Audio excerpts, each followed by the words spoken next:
सबसे लास्ट में पढ़ाते हैं, लेकिन ये पॉकेट जीके में सबसे पहले है। यहाँ कोई फाउंडेशन, कोई बीपीएससी का रूल नहीं लगेगा, यहाँ लगेगा पॉकेट जीके का रूल। तो हम लोग अब समझते स्टार्ट करते हैं। पहला सिद्धांत किसका पढ़ना है? लैमार्क का। लैमार्क का सिद्धांत कहिए या लैमार्क का ही लैमार्कवाद यानी उसका सिद्धांत कहा जाता है। इन्होंने उपार्जित लक्षणों के सिद्धांत दिए थे। इनका सिद्धांत क्या था? उपार्जित लक्षण के सिद्धांत। मतलब अगर हमारे शरीर में कोई लक्षण आ गया तो वही लक्षण हमारे कहां चला जाता है? वंशानुगत चला जाता है। किसने दिया था ये सिद्धांत? लैमार्क ने। इनकी पुस्तक का नाम फिलोसॉफिक जूलॉजी। ये क्वेश्चन पूछता है। लैमार्क की किताब का नाम फिलोसॉफिक जूलॉजी। लैमार्क का सिद्धांत आज कोई मानता नहीं है, लेकिन इन्होंने एक लंबे समय तक इस सिद्धांत को माना गया था। तो लैमार्क ने किताब जो लिखा था उस किताब का नाम फिलोसॉफिक जूलॉजी। अगर जूलॉजिक नहीं याद है तो फिलोसॉफी के याद रखना है, पूरा का पूरा ध्यान से रखना है यहाँ पे इस सिद्धांत में। आगे बढ़े। कौन सी किताब थी? फिलोसॉफिक जूलॉजी के। इन्होंने जो प्रतिपादन किया था उसमें वातावरण, आवश्यकता एवं उपयोग के आधार पर प्राणियों की संरचना में परिवर्तन हो सकता है। तो इन्होंने जो सिद्धांत दिया वो गलत हो गया, क्योंकि इन्होंने कहा कि जो संरचना में परिवर्तन आता है वो वातावरण के कारण आता है, उसकी आवश्यकता है इस आधार पे आता है, या उपयोगिता है। मतलब हमारे शरीर में परिवर्तन आएगा हमारी आवश्यकता के हिसाब से। लेकिन कहां परिवर्तन आया? अगर हमारी आवश्यकता देखिएगा तो मेरे जीभ की आवश्यकता सबसे ज्यादा है, क्योंकि सुबह से शाम तक हम अपने जीभ का ही प्रयोग करते हैं। तो इसके हिसाब से इसने कहा था कि हम जिस अंग का प्रयोग ज्यादा करते हैं वो हमारे शरीर में बड़ा होने लगता है। तो हमारा जीभ 22 हाथ का हो जाना चाहिए। हुआ? नहीं हुआ। यहाँ पर समझा गया कि नहीं? आप लोग का भी कहां हुआ? आगे बढ़े। किसी को दिक्कत? इसका सिद्धांत क्या हो गया? फेल हो गया। क्या हो गया? फेल हो गया यहाँ पे। तो इन्होंने कहा था आवश्यक आधार पर संरचना परिवर्तन हो सकता है तथा धीरे धीरे यह परिवर्तन एक पीढ़ी से दूसरे पीढ़ी में जाता है। अभी और बकलोलवा कहा था कि हम जिस अंग का प्रयोग करेंगे बड़ा हो जाएगा, अब फिर अगली संतान में वो बड़े पैदा हो गए। यानी अब हमारा लड़का होता ना तो उसका जीवा पहले से लंबा रहेगा। नहीं समझ आ गया? यह गधा कहीं का कौन सिद्धांत दिया रे तुम यहाँ पर? समझा गया? तो ये ऐसा नहीं हो सकता। इसके सिद्धांत को नहीं माना गया यहाँ पे लैमार्क ने। इन्होंने पक्ष में प्रमाण क्या दिया? कोई ना कोई प्रमाण देंगे, ऐसे तो वैज्ञानिक नहीं हो जाएंगे। इन्होंने कहा जिराफ अपनी गर्दन का प्रयोग ज्यादा ऊंचा करता था इसलिए उसकी गर्दन क्या हो गई? ऊंची हो गई। कहता था सांप झाड़ियों में छुपता था तो उसका पैर फंस जाता था, शरीर छुप जाती थी, तो इसलिए पैर को सिकोड़े उसका पैरे गायब हो गया। मतलब जौन ची माना या तौन ची बोल दिया यहाँ पे। उसके बाद जलीय पक्षी को पानी ज्यादा हटाना था तो ऐसे उंगलियां दूर करते थे तो इससे पानी निकल जाता था बाहर, इसलिए इसमें उनके क्या आ गया? जुड़ाव आ गया। बत्तख का पैर देखिएगा ना, पानी ज्यादा मारने के लिए ऐसे हो गया। जो ची मनाया वो बोलने लगा यहाँ पे। मांसाहारी जीवों में दांत जो हो गया नोकीला होने लगा। तो इसके सिद्धांत दिया था, लेकिन इस सिद्धांत को माना नहीं गया, इस सिद्धांत को नकार दिया गया। किसी को दिक्कत? अगला सिद्धांत है जनन द्रव्य की निरंतरता का सिद्धांत। विजमैन ने दिया था जनन द्रव्य की निरंतरता का सिद्धांत। इसने कहा था कि जिस चीज का प्रयोग हम नहीं करते हैं वो खत्म होने लगता है। विजमैन ने कहा जिस चीज का प्रयोग हम नहीं करते हैं वो खत्म होने लगता है। कह रहे जनन द्रव्य कभी नष्ट नहीं होता, यह एक पीढ़ी से दूसरी पीढ़ी में स्थानांतरित हो जाता है, विभिन्न जनन द्रव्य द्वारा वंशानुगत हो जाते हैं। अब इसका प्रयोग उन्होंने चूहे पर करके दिखाया था विजमैन के सिद्धांत को। चूहे का प्रयोग किया विजमैन ने, और एक चूहे की पीढ़ियों में उसने देखा कि चूहे का जीवन काल बड़ा छोटा होता है, वो अगले महीने 2 महीने के बाद उसकी अगली पीढ़ी हम प्राप्त कर सकते हैं। लेकिन अगर हम बकरी पालेंगे तो उसकी अगली पीढ़ी प्राप्त करने में 6 महीना 7 महीना लग जाएगा, तो रिसर्च करने में टाइम लग जाएगा। इसने जानबूझ के छोटा जीव लिया चूहा, क्योंकि उसका ना जीवन चक्र बड़ा छोटा होता है। तो चूहे की 22 पीढ़ियों का पूंछ काट दिया इस उम्मीद में कि अगली पीढ़ी में पूंछ नहीं आएगा, लेकिन अगली पीढ़ी में फिर से पूंछ आ गया। दूसरा एक और देखेंगे, भारत में सदियों से कान छेदने की क्या चल रही है परंपरा। अगर यही सिद्धांत है तो अगर हर लड़की का कान छेदाया रहता है तो आखिर जब सदियों से छेदा के कान आ ही रहा है तो क्यों ना लड़की जब पैदा हो तो उसका ऑटोमेटिक कान में क्या हो? कान छेदाया ही रहे। लेकिन ऐसा नहीं होता है, कान बाद में क्या करना पड़ता है? छेदवाना पड़ता है कान में। यहाँ समझ में आ रहा है कि नहीं आ रहा? तो विजमैन का भी सिद्धांत क्या हो गया? फेल हो गया। विजमैन का सिद्धांत फेल हो गया। किसी को दिक्कत? तो ये सभी चीजें क्या हो गए? फेल हो गया। सभी उपार्जित लक्षण या वातावरणीय विभिन्न वंशानुगत नहीं होते हैं। मतलब जो हमारे शरीर में लक्षण है वो जरूरी नहीं कि हमारा वंशानुगत हो या वातावरण के हिसाब से हो। यह परिवर्तन अचानक होता है, जिसको सिद्धांत को दिया था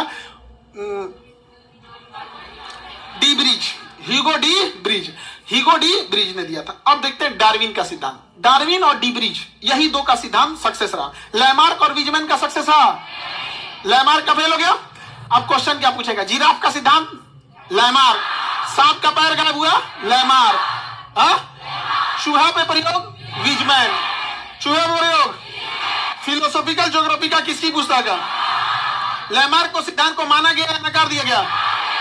क्या किया गया? नकार दिया गया। अब आते हैं कौन सा सिद्धांत में? डार्विन का सिद्धांत। कौन सा सिद्धांत? डार्विन। अब समझना क्वेश्चन कहां से आएगा। डार्विन का सिद्धांत। कौन सा सिद्धांत? डार्विन का सिद्धांत। डार्विन के सिद्धांत को कहते हैं प्राकृतिक वरण का सिद्धांत। कौन सा? प्राकृतिक वरण। अब इधर समझो सब लोग ध्यान से। प्राकृतिक मतलब नेचर, वरण मतलब सिलेक्शन। नेचर जिसे सेलेक्ट करेगा वही जिंदा रहेगा। किसने बोला था? डार्विन। नेचर जिसे सेलेक्ट करेगा वही जिंदा रहेगा। किसने बोला? डार्विन ने बोला। किसने बोला? डार्विन। जैसे कोरोना पैदा तो हो गया, कोरोना पैदा तो हो गया, उसने नेचर से लड़ने का बड़ा प्रयोग किया। अभी हम सारा सिद्धांत बता देंगे। तो देखिए डार्विन ने क्या बोला? नेचुरल सिलेक्शन, प्राकृतिक वरण। नेचुरल सिलेक्शन, प्राकृतिक वरण। किसने बोला? उपार्जित अंग का सिद्धांत, लैमार्क। उपार्जित अंग, नेचुरल सिलेक्शन, फिलोसॉफिकल ज्योग्राफी का, लैमार्क। चूहे पे प्रयोग, विजमैन। चूहे पे प्रयोग, Weizmann. Natural selection, origin of the species, Darwin. Darwin की किताब का नाम ओरिजिन ऑफ द स्पीसीज।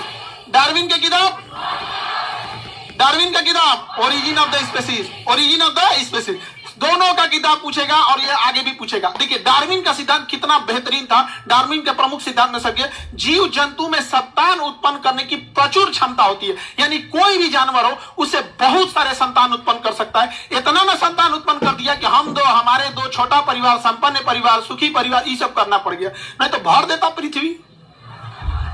नहीं समझ में गया? मुर्गा मुर्गी को देखो, डेली कटा रहा है मुर्गा, फिर भी कम नहीं हो रहा है। कितना काट जा है सब। जो पैदा हो गया तो ना को काट दे रहा है, जो नहीं पैदा हुआ उसका अंडा भूज के खा जा रहा है, फिर भी कम नहीं हो रहा है। तो इसी ने बोला था संतान उत्पन्न करने की परकीय क्षमता। गुड नाइट जलाते हैं, कॉइल जलाते हैं, सड़क पर धुआं छोड़ता है, फिर भी मच्छरवा पैदा हो जाते हैं सब, क्योंकि संतान उत्पन्न करने की प्रबल क्षमता। समझ गए? किसने बोला था? किसी भी जीव को, जंगल में शेर है, सांप है, मौसम है, गर्मी है, बरसात है, बाढ़ में इतने जानवर मरते हैं, फिर भी जानवर कम नहीं होते हैं सब। समुद्र में शार्क मछली है, वेल मछली है, घोटती मुंह खोल के एक बार पूरा खा जाती है, फिर भी वहां कम होने वाले नहीं है। तो प्राकृतिक जन्म का सिद्धांत, प्रचुर क्षमता होती है जनन की, प्रचुर क्षमता।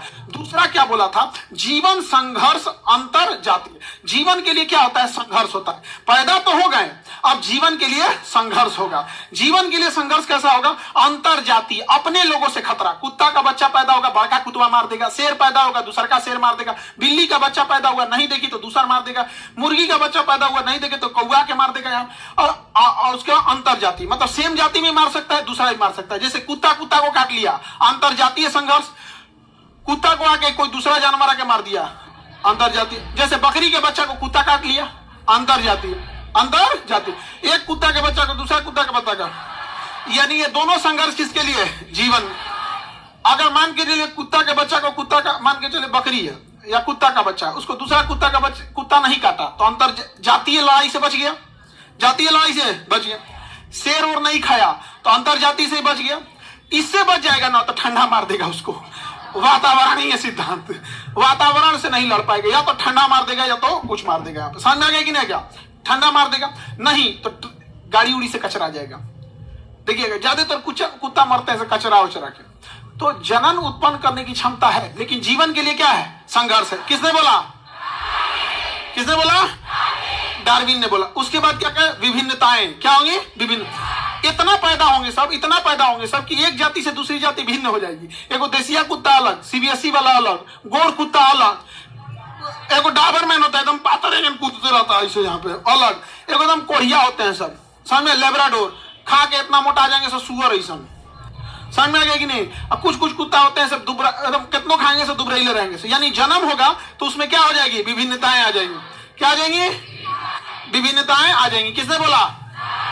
जन्म के बाद विभिन्नता आएगी कि नहीं आएगी? भिन्नता आएगी। अब हो गया योग्यतम का आहरण। योग्यतम का आहरण, वर्ण मतलब क्या होता है? सिलेक्शन। योग्यतम मतलब होता है बेस्ट, जो सबसे अच्छा होगा वही जिंदा रह पाएगा।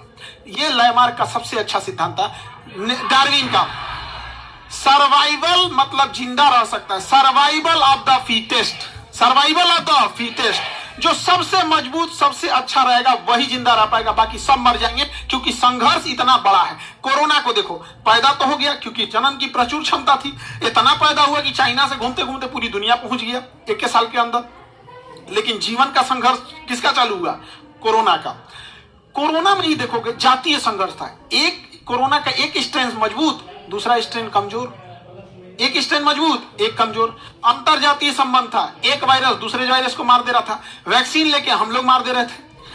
वातावरण का सिद्धांत, ज्यादा गर्मी पड़ रहा था तो कम हो रहा था, ठंडी में बढ़ जा रहा था। स्टार्टिंग कहां से हो रहा था? ठंडी से। लेकिन इन सब के बाद कोरोना कैसे जिंदा रह पाएगा? अगर वो नेचर उसे सेलेक्ट कर दी तो सर्वाइवल ऑफ द फिटेस्ट, योग्यतम नहीं, योग्य नहीं, योग्यतम, योग्य नहीं, योग्यतम, सर्वाइवल ऑफ द फिटेस्ट। जो सबसे फिट होगा वही सर्वाइव कर पाएगा, जो सबसे फिट होगा वही सर्वाइव कर पाएगा। तो कोरोना में कम से कम हजारों कैटेगरी के कोरोना थे सब, लेकिन सब मर गए सब। इंडिया में आया 2021 में, जो इंडिया में आया 2021 में डेल्टा वेरिएंट, वो कहा कि I am the survival of the fittest. इतना जान लिया, इतना जान लिया जिसका कोई हद नहीं। लेकिन वो भी वातावरण पे ढल नहीं पाया, वातावरण में ढल नहीं पाया। अभी भी वातावरण में कोरोना होगा, अभी भी वातावरण में क्या है? कोरोना है, लेकिन वो बेस्ट नहीं है, वो योग्यतम नहीं है, इसलिए हमारा नुकसान नहीं पहुंचा रहा। ये गलतफहमी है कि कोरोना खत्म हो गया होगा ना, अब हम लोग को नुकसान नहीं पहुंचा पा रहा होगा। है कोरोना यहाँ पर, लेकिन नुकसान नहीं पता है। समझा क्या कि नहीं? जैसे भूत प्रेत के दुनिया से चले गए हैं, अभी भी हैं, क्लास में भी हैं आगे बढ़े तो समझो ध्यान से। तो सर्वाइवल ऑफ द फिटेस्ट सिद्धांत किसने दिया? जो सबसे फिट होगा वही होगा। ये एग्जाम पे भी नियम लगता है। यहाँ प्रचुर संतानोत्पत्ति तो नहीं कहेंगे यहाँ पे, यहाँ ये कहेंगे विद्यार्थियों की प्रचुर क्षमता हमेशा आती रहती है। उसके बाद विद्यार्थियों में संघर्ष चालू होता है। अपने लॉज के बच्चों से संघर्ष करो, फिर आरक्षण वालों से संघर्ष करो, फिर कट ऑफ वाला कैटेगरी वाला उससे संघर्ष करो। उसके बाद वातावरण, यानी कभी पेपर लीक हो जाएगा, कभी परीक्षा लीक हो जाएगा, क्वेश्चन बिक जाएगा, वातावरण से संघर्ष करना। इस सब के बाद आपका सिलेक्शन तब होगा जब आप एकदम कट ऑफ के बाहर रहें, तब जाएंगे आप कट ऑफ के बाहर। कट ऑफ के बाहर के बाद भी क्या होगा? मेरिट लिस्ट में छटने का डर होगा। अनुकूल लक्षण का वंशानुगत होना, तो हमारे में वही लक्षण जाएंगे जो वातावरण के लिए ठीक होते हैं। तो बताइए सर्वाइवल ऑफ द फिटेस्ट किसने दिया? Origin of the species, origin of the species. कोई दिक्कत? मिटा के पूछे बताएंगे ना। जैसे कश्मीर जैसे ठंडे जगह पे, वहां बहुत सारे ऊंट जन्म लिए होंगे। किसी ऊंट के ऊपर चर्बी कम होगी, किसी पे चर्बी ज्यादा होगी। कौन जिंदा रहेगा? जिस पे चर्बी ज्यादा होगी। कश्मीर में दो तरह का ऊंट जन्म लेगा, एक के शरीर पे बाल नहीं होगा, एक के शरीर पे बहुत ज्यादा बाल होगा। कौन जिंदा रहेगा? क्योंकि जो सबसे योग्य होगा वही जी पाएगा, और उसी के बच्चे आगे जी पाएंगे। ऐसा नहीं कि कश्मीर में क्या बिना बाल वाला ऊंट नहीं रहा होगा, रहा होगा, लेकिन वो संघर्ष में मराया होगा। किस संघर्ष में? अपने अंतरजाति में, अंतरजाति में नहीं, वातावरणीय। मराया किस में? डायनासोर किस में मराया? वातावरणीय में। जितना दुनिया में से गया है किस में? वातावरणीय। अब जो बच गया उसी के संतान जिंदा रहे, नहीं तो इसमें जैसे मान के चलिए किसी का लड़का हुआ, उड़ने लगा, क्या हो गया? उड़ने लगा। यहाँ पे अब हो गया दिक्कत, पैदा तो हो गया वो उड़ने वाला, अब उसका संघर्ष चालू होगा। पैदा हो गया, अब क्या होगा? जीवन के लिए संघर्ष। जैसे उड़ेगा बानर ढकेल देगा उसको, इको ने पेड़ पे बैठेगा बंदर ढकेल देगा, दूसरा ढकेल, ड्रोन से टकरा जाएगा। इधर उधर वातावरण में बारिश होगा, कहीं घेरा गया, बिजली गिर गया उसके ऊपर, कुछ ना कुछ होगा, उसको मराएगा वो यहाँ पे। नहीं तो कहीं पोल पे बैठेगा, ट्रांसफार्मर पे मरा जाएगा, यहाँ पर खत्म हो जाएगा, क्योंकि वो योग्यताम नहीं है, योग्यताम नहीं। लेकिन अगर वो अपने आप को कैसे बचा ले गया, अगर अपने आप को बचा ले गया, अगर वो फिट बैठ गया, सर्वाइवल ऑफ द फिटेस्ट, अगर इस वातावरण में फिट बैठ गया, फिट बैठ नहीं पाएगा। रीजन समझो, उसके पास पंख होगा तो रूल है कि पंखवा गर्मी के दिन में झड़ जाना चाहिए, क्योंकि पंख इतना गर्म होता है कि गर्मी के दिन में झड़ेगा नहीं ना तो मर जाएंगे सब। तो उसका पंख झड़ जाना चाहिए। अगर पैदा हो गया और पंखवा नहीं झड़ा गर्मी के दिन में तो गर्मी से मर जाएगा। अच्छा, कहीं उल्टा हुआ, ठंडी के दिन में झड़ गया तो ठंडा मार देगा। ठंडी के दिन में नया पंख आना चाहिए। तो उसको 50 को झमेला है जिंदा रहने के लिए। 50 झमेला, इस सारा झमेला के बाद अगर वो बच गया तब उसकी संतान उत्पत्ति होगी और उसकी संतान और हम लोग में लड़ाई होगा। एक समय आएगा हम लोग को नोच नोच के फेंक देगा सब, और उसके बाद वो अपना दुनिया बदलाएगा सब। जैसे हम लोग कभी तेलंगाना का जंगल साफ करो, कभी मुंबई का आरे जंगल साफ करो, कहीं कहीं साफ करो, हम लोग बच गए हैं, हम लोग इस पृथ्वी पे बच गए। नहीं तो आज से जाके देखो 10,000 साल पहले उघारे घूमता था मानव। नहीं समझ में आ गया?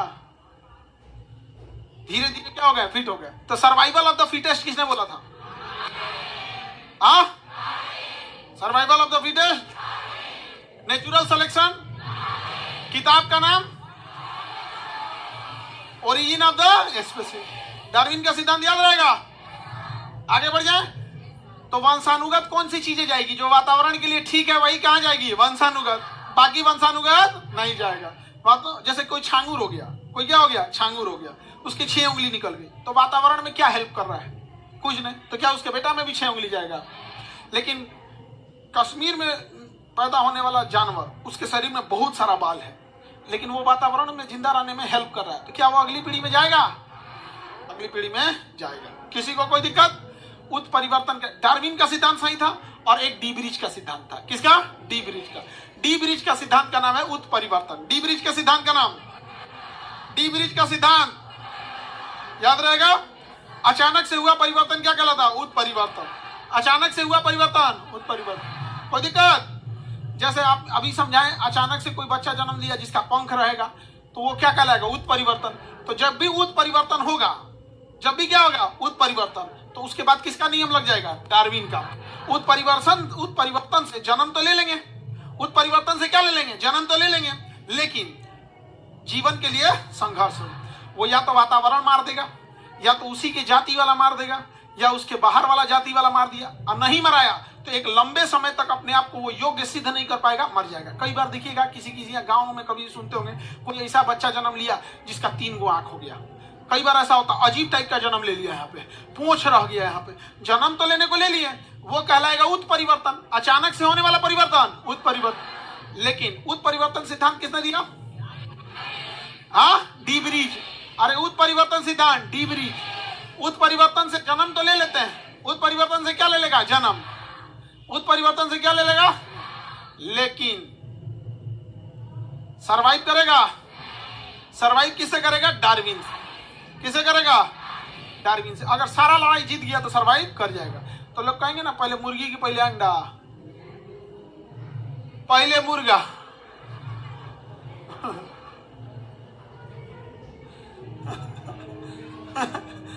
पहले मुर्गी की पहले अंडा, पहले मुर्गा। उत्परिवर्तन क्या होता है? उत्परिवर्तन। अचानक से किसी जीव से चेंजिंग आया होगा, अचानक से कोई जीव से कोई चीज क्या होगी? चेंजिंग। और वो चेंजिंग धीरे धीरे डार्विन के नियम पे फिट बैठ गई होगी, अपने आप को बचा ली होगी, और वही बचाते बचाते बचाते बचाते एक नए जीव का रूप ले लिया। समझ में आ गया कि नहीं आ गया? नया जीव क्या कर लेता है? रूप ले लेता है। यहाँ पर जैसे देहात में एक मछली होती है, मांगुर मछली, उस पर बैन लगाया गया है मांगुर मछली पे। मांगुर मछली दूसरे मछली को खा जाती है, और सड़ा गला कुछ भी दीजिएगा सब खा जाएगी मांगुर मछली। उसको बीमारी के कारण मरे, सड़ा गला कुछ खा जाएगी, और उसको लोग खाएंगे तो हो जाएगा। इसे थाईलैंड के लोगों ने, थाईलैंड में उगाया गया था। तो थाईलैंड में जब इसे उगाया गया था ना, तो मांगुर मछली को इसलिए उसमें उत्परिवर्तन किया गया। अचानक उसके जीन में परिवर्तन किया गया। जब परिवर्तन किया गया तो मर गई, कुछ ही दिन बाद मर गई। लेकिन वो 15 दिन में बहुत ज्यादा उसका शरीर बढ़ गया था। थाईलैंड के वैज्ञानिकों ने देखा ना कि इसको कैसे भी करके उत्परिवर्तन लाया डी ब्रिज के सिद्धांत से, लेकिन जिंदा रखना है डार्विन के सिद्धांत। तो पहला संघर्ष इसने जन्म ले लिया वातावरण से, तो उसे टब में पाला, सब बैक्टीरिया वायरस से बचाया, सब वैक्सीनेशन दिया, सब वातावरण को एकदम टेम्परेचर का अनुकूल रखा, सब धीरे धीरे धीरे धीरे करके उसी के हिसाब से उसे भोजन दिया, सब और भोजन दे दे के उसको जिंदा रख लिया, सब। और 1-2 साल जब जिंदा रह गया ना, अब उससे जो प्रजनन हुआ, अब वो वातावरण से क्या करने लगा? एडॉप्ट करने लगा। इससे थाईलैंड के लोगों को फायदा क्या हुआ? वो तालाब खोदते थे और उसमें मछली डालते थे और मछली को खुदे चारा देते थे खाने के लिए, अपना चारा देते, और वो मछली जो अन्य मछलियां 6 महीने में बड़ी होती थी वो 2 महीने में बड़ हो जाती थी, तो उन लोग को खाने के लिए सहूलियत हो जाता था। अब वही मछलियां का ब्रीड को इंडिया लेके चले, और इंडिया का आदमी जानवर को केवल अपने लाभ के लिए उपयोग करता है। वो किस स्थिति में जी रहा है उसको कोई मतलब नहीं है। गाय बीमार है, गर्मी लग रहा है, ठंडा मार दिया, उसको कैल्शियम चाहिए कि नहीं चाहिए, कोई मतलब नहीं। दूध ला रही है गाय, काम खत्म। अब बच जाए, दूध देना बंद करेगी, कसाई को बेच देगा। तो हमारे यहाँ ले आया मांगुर मछली, थाईलैंड ने बनाया था साफ सुथरा पानी के लिए, हमारे यहाँ ले आके गढ़ा में छोड़ दिया, और गढ़ा में छोड़ा तो वो तो सर्वाइव कर चुकी थी, और उस सर्वाइव की तो और घुसिया गई, दूसरा मछलियां को लगी काटने, काट काट के सब मछली मार दी। इसलिए अगर किसी तालाब में केवल एक ठो छोड़ दीजिएगा ना थाई कैटफिश को, पूरे मछलियों को नष्ट कर देगा। अब कुछ भी खा जाएगा, मेढक उढक कुछ खा जाएगा, और उससे बीमारी उसके शरीर में आ जाएगा। और इतना जल्दी विकास करता है कि वो बीमारी अगर आ गया तो बीमारी शरीर में अभी पनप रहा है, धीरे धीरे शरीर बीमारी को मार देता है। जैसे आपको घाव हुआ, धीरे धीरे सही हो जाता है, लेकिन उसका शरीर मांगुर मछली का इतना तेज विकास होता है कि अगर उसके शरीर में कोई गड़बड़ी है तुरंत विकास कर लेगा, कोई मार के खा जाएगा और बीमार पड़ जाएगा। अरे भाई साहब, उसको थाईलैंड ने विकसित किया था अपने हिसाब से, और हम लोग खा रहे हैं गढ़ा में मार के। तो उत्परिवर्तन समझ में आ रहा है। अचानक परिवर्तन और उसको डार्विन के आधार पर सस्टेन रख लेना।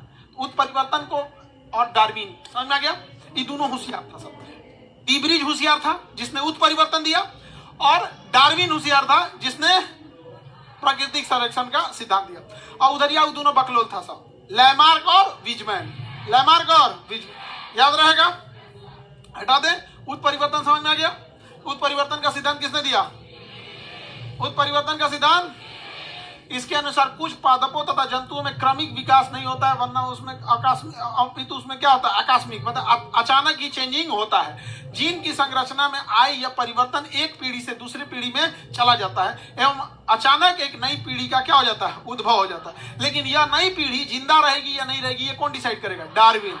कौन डिसाइड करेगा? डार्विन। कोरोना उत्परिवर्तन तो हो गया, उत्परिवर्तन को अंग्रेजी में कहते हैं म्यूटेशन। उत्परिवर्तन को क्या कहते हैं? म्यूटेशन। म्यूटेशन म्यूटेशन हो गया, लेकिन म्यूटेशन को सस्टेन कौन रोकेगा?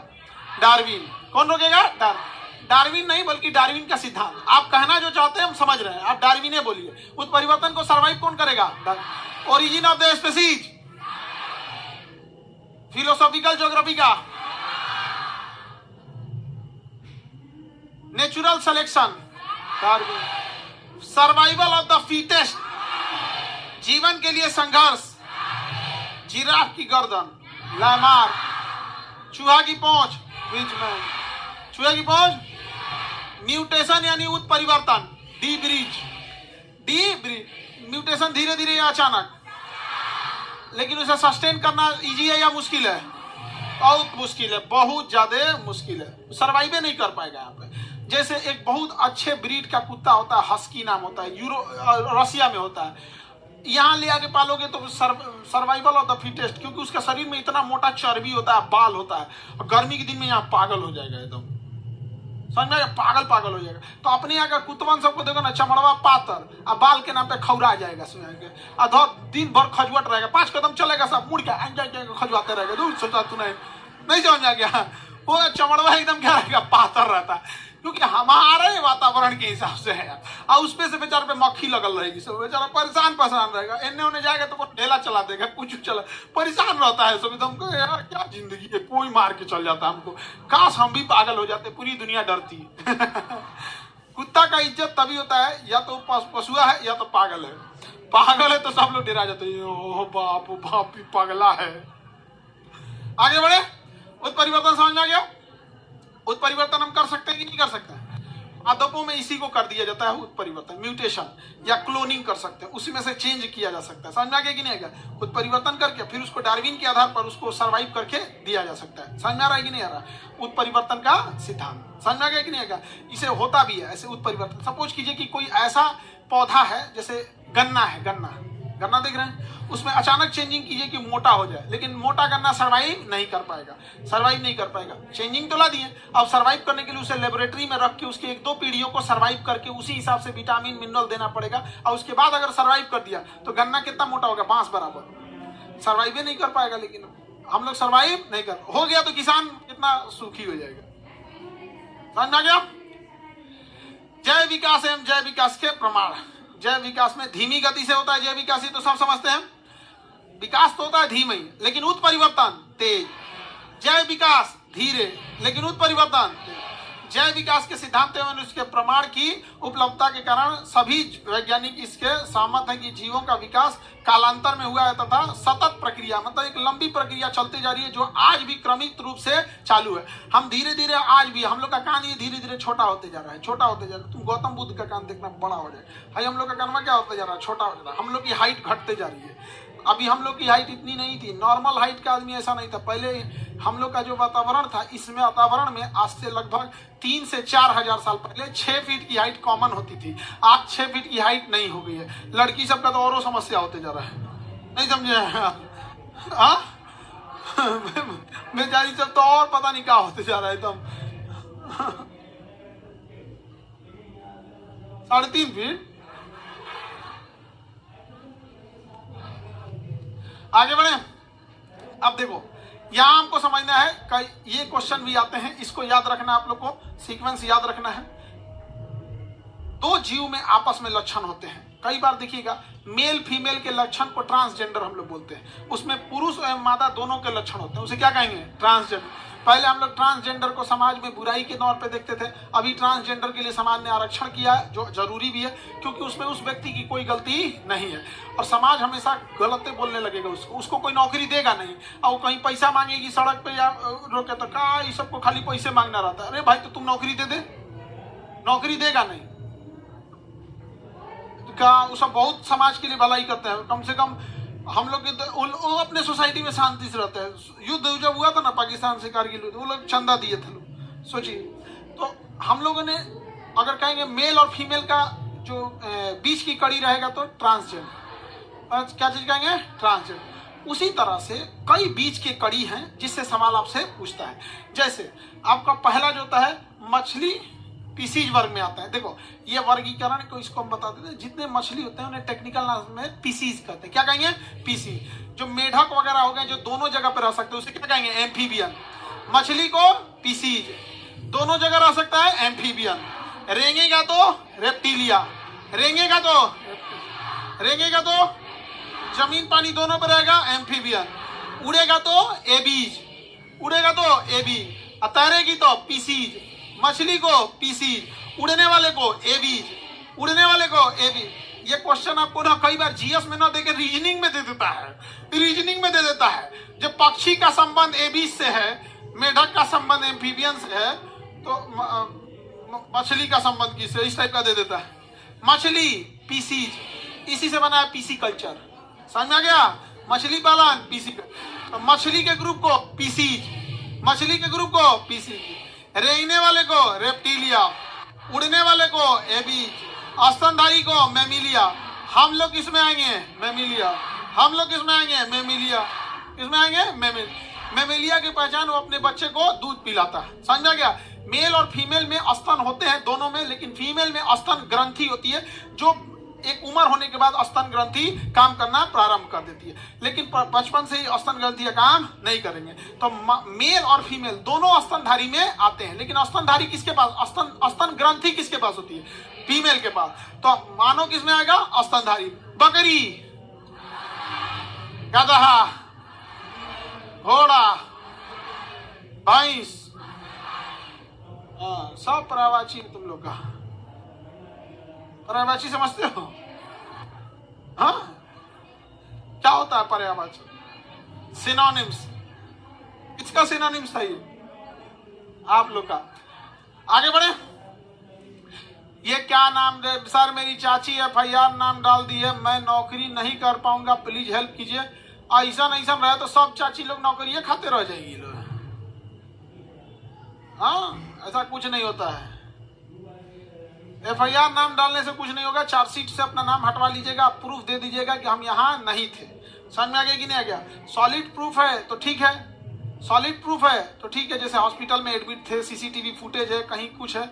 अगर सॉलिड प्रूफ नहीं है तो फिर एक और प्रूफ है जो हर जगह काम करता है, समझते ही है।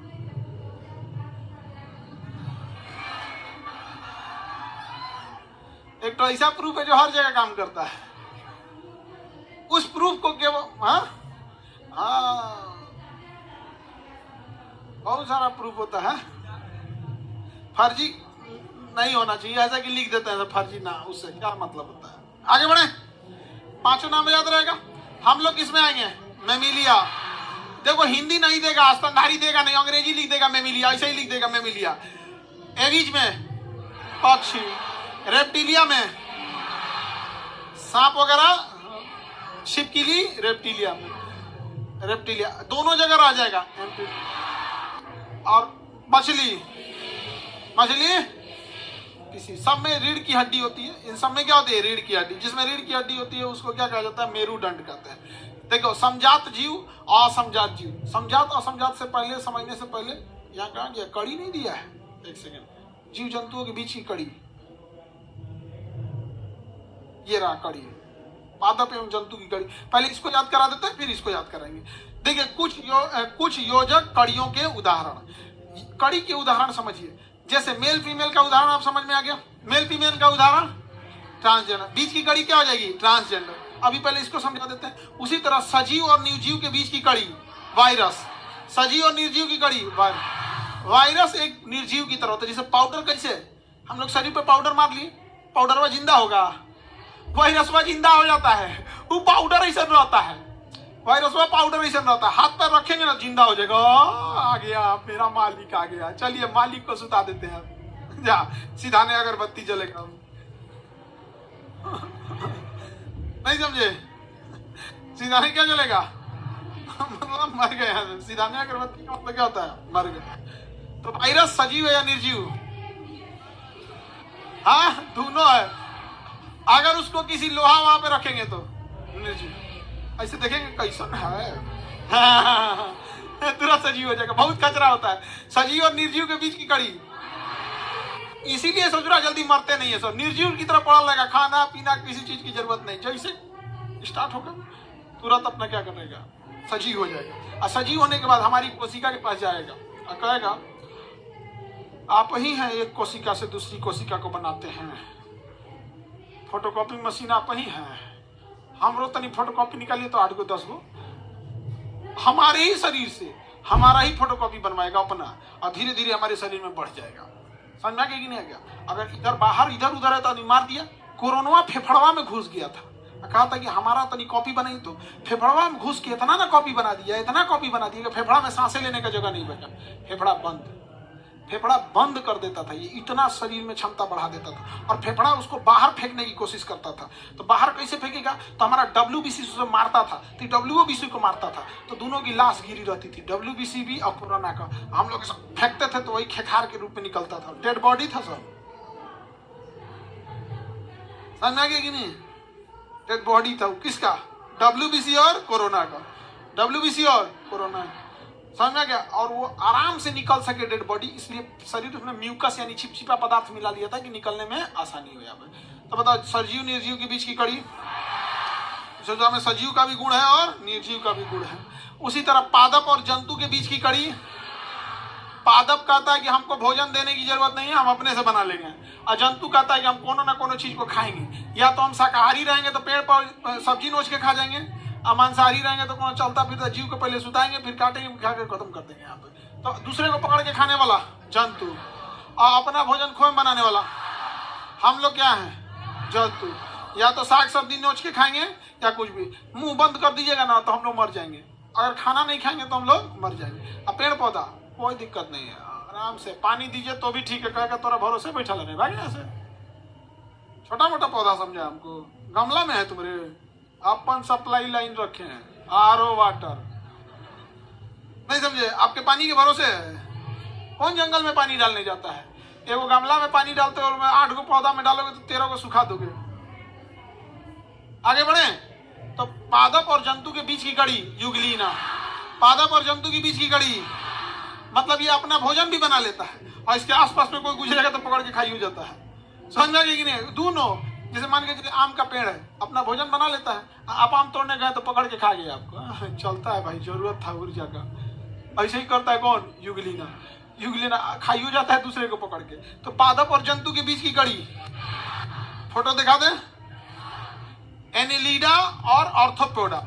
एनिलिडा और ऑर्थोपोडा। ऑर्थोपोडा कीड़े की तरह चलता है, ऑर्थोपोडा कीड़े की तरह चलता है, और एनिलिडा का शरीर एकदम नरम होता है, केचुआ जोंक, तो उसका शरीर भी नरम रहेगा और उसका पैरों खूब ज्यादा रहेगा। तो एनिलिडा और ऑर्थोपोडा के बीच की जो कड़ी होती है उसे क्या कहते हैं? हाँ, पेरीपेटस। क्या कहेंगे? पेरीपेटस। आपको ये सब याद रखने की ढेर जरूरत नहीं है, आपको बस ये याद रहना चाहिए। कौन सा? पादप और जंतु के बीच की कड़ी। हाँ, एनिलिडा और ऑर्थोपोडा का पेरीप्लस। हाँ, आगे बढ़ जाएं। और यहां देखिए आपको डकबिल प्लेटिपस या फिर एकिडना, ये पक्षी की तरह दिखता है लेकिन रहता है स्तनधारी। दिखता कैसे है? पक्षी की तरह, और रहता क्या है? इसलिए इसे पक्षी और स्तनधारी के बीच की क्या कहेंगे? कड़ी। बताइए, पादप और जंतु के बीच की कड़ी। पादप जंतु, पादप जंतु, सजीव निर्जीव, सजीव निर्जीव, एनिलिडा ऑर्थोपोडा, एनिलिडा ऑर्थोपोडा, पक्षी और स्तनधारी। डकबिल नहीं याद रखना, प्लेटिपस। क्या याद रखना है? प्लेटिपस, बस प्लेटिपस बोलेंगे। इसमें किसके गुण है? पक्षी और स्तनधारी। पक्षी और, किसी को दिक्कत नहीं ना? पीसीज मतलब क्या होता है? मछली। पीसीज मतलब मछली। एम्फीबियन मतलब बाहर निकल जाता है, जो दोनों जगह रह सकती। अभी बताओ, ऐसी कोई मछली है जो जमीन पे भी रह सकती है? हाँ, एगो मछली है लंग्स फिश। लंग्स फिश, फुसफुस, लंग्स मतलब फेफड़ा मछली, मतलब उसके पास फेफड़ा होता है। मछलियों के पास क्या है? फेफड़ा। मछली के पास क्या है? फेफड़ा। मछली बाहर निकालेंगे तो कोई टेंशन नहीं, कहेगा बाजार में ले जाएगा बेचने, हमको कूद के भाग जाएंगे जहां मौका मिलेगा। बाहर भी जी लेते हैं हम। मछली पानी के बाहर रह सकती है। कौन सी मछली? लंग्स मछली। कौन सी मछली? तो इसे हम क्या कह सकते हैं? स्तनधारी, सॉरी स्तनधारी नहीं, पीसीज। पीसीज मतलब मछली। एम्फीबियन मतलब ऊपर रहने वाले। समझ में आ गया कि नहीं आ गया? आगे बढ़े। Any problem? इन सब का फोटो दिखा दे। मैं तो याद तो नहीं, ये बहुत बार पूछा है, तुमको याद रहे ना रहे इसको याद कर लेना। पहले तो पढ़ लो लोग, पहले पढ़ल जाए रहा है कि नहीं।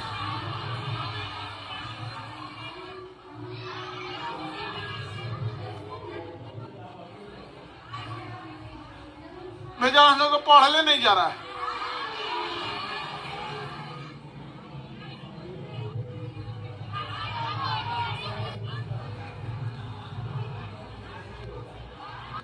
आर्कियो प्लेट्रिक्स, आरपीओ प्लेट्रिक्स, ये क्या करता है समझो, ये रेंग के चलता है। क्या चलता है?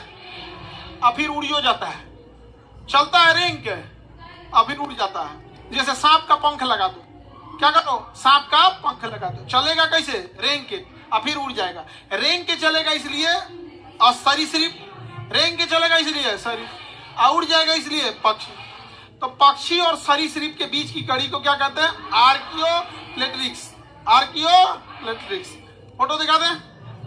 चलिए, फोटो कहाँ है? इसका लगा है इसी में है, नीचे की लगाना पड़ेगा। फोल्डर में है, बस फोल्डर खोल देना।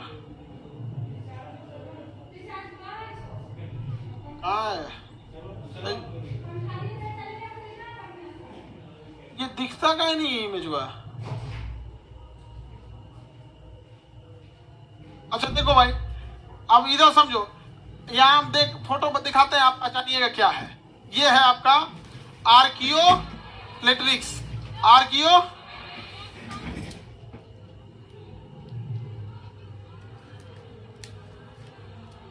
ये इसका पंखवा छोड़ दीजिएगा ना, इसका पंखवा उठा दीजिएगा तो डायनासोर की तरह